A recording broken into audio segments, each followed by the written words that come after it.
Hello guys, আজকে একটা mini blog নিয়ে চলে আসলাম তোমাদের কাছে। দেখতে থাকো, সাথে থাকো।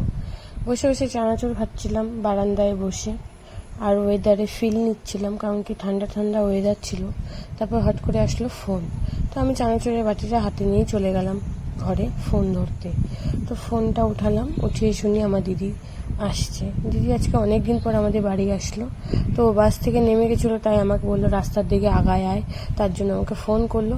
তো আমি ফোনটা রিসিভ করে নিলাম, তারপরে আমি বেরিয়ে গেলাম চানাচুর খেতে খেতে দিদিকে আনতে।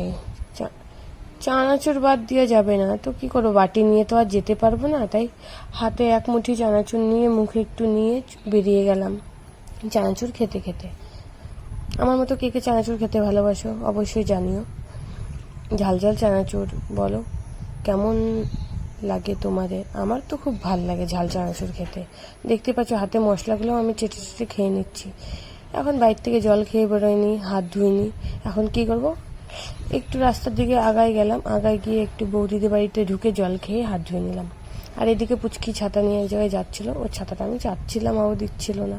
তারপরে দেখি কুনাল আর জেঠি মিলে রাস্তায় বেরিয়েছে হাঁটতে। তো জেঠিকে বললাম চলো জেঠি আমার সাথে একটু আগায়। জেঠি আর আমি অনেকক্ষণ হাঁটাহাঁটি করার পর দেখি দিদি আর আসে না। তারপরে কি করব, দাঁড়িয়েছিলাম। তারপরে ফোন করলাম দিদিকে, দেখি ফাইনালি চলে আসছে।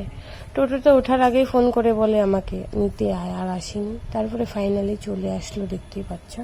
এটা হচ্ছে আমার দিদি, অনেকদিন পর আসলো আমাদের বাড়ি।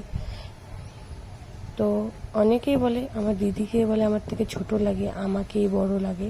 তো তোমরাও কমেন্টে জানিও আমার দিদিকে সত্যি আমার থেকে ছোট লাগে না আমাকে ছোট লাগে।